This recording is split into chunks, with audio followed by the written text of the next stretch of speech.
আসসালামু আলাইকুম। প্রিয় দর্শক, রানারের পক্ষ থেকে সকলকে শুভেচ্ছা। আশা করছি ভালো আছেন। এর আগের একটি ভিডিওতে আমি একটি বিশেষ বিষয়ে বিশ্লেষণ করেছিলাম।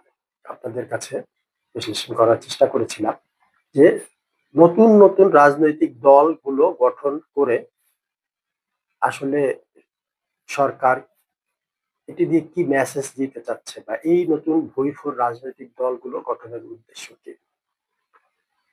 সাম্প্রতিক সময় বিএনপির যে তারুণ্যের সমাবেশ হয়ে গেল, সেই সমাবেশকে কেন্দ্র করে সমাবেশ থেকে বিএনপির সিনিয়র নেতারা সহ বিএনপির ভারপ্রাপ্ত চেয়ারম্যান জনাব তারেক রহমান মোটামুটি একটি কড়া বার্তা দেওয়ার চেষ্টা করলেন সরকারকে যে তারা ডিসেম্বর মানে ডিসেম্বরেই নির্বাচন চায় এবং সরকারকে ডিসেম্বরেই নির্বাচন দিতে হবে। কিন্তু তাদের এই হুঁশিয়ারিতে সরকার কি এতটুকু ভয় পেয়েছে বা বিচলিত হয়েছে বলে আপনারা মনে করেন? প্রিয় দর্শক, দেখুন, এই জায়গাটাতে যদি একটু লক্ষ্য করা যায়, বিএনপির থেকে যখন এই সম্মেলনটি হচ্ছিল, তখন জনাব ডক্টর মোহাম্মদ ইউনূস প্রধান উপদেষ্টা মাননীয়, উনি কিন্তু জাপানে অবস্থান করছিলেন।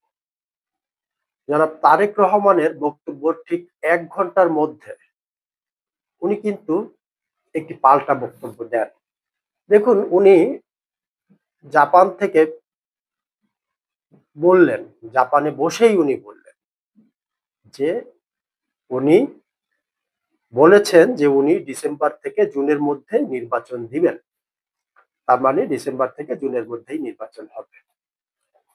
বিএনপি যে ডিসেম্বরের মধ্যেই নির্বাচন চায়, অনেকেই মনে করছেন যে এটি হলো বিএনপির সেই বক্তব্যর পাল্টা বক্তব্য। দেখুন, নরমালি জাপানে বসে তার এই ধরনের বক্তব্য দেওয়ার কথা না, বা ওইখানে এমন প্রসঙ্গ আসার কথা না। আমরা যদি একটু উদাহরণস্বরূপ দেখি যে বিদেশ থেকে কোনো রাষ্ট্রপ্রধান যখন আমাদের দেশ সফরে আসেন, এই জাপানি প্রধানমন্ত্রী যদি আসতেন, তো উনি কি বাংলাদেশে এসে এই ধরনের বক্তব্য দিতেন যে বাংলাদেশের আহ, সাথে বৈঠকের দ্বিপাক্ষিক বৈঠকের মাঝে যে জাপানের নির্বাচন কবে হবে বা জাপানের সেই নির্বাচন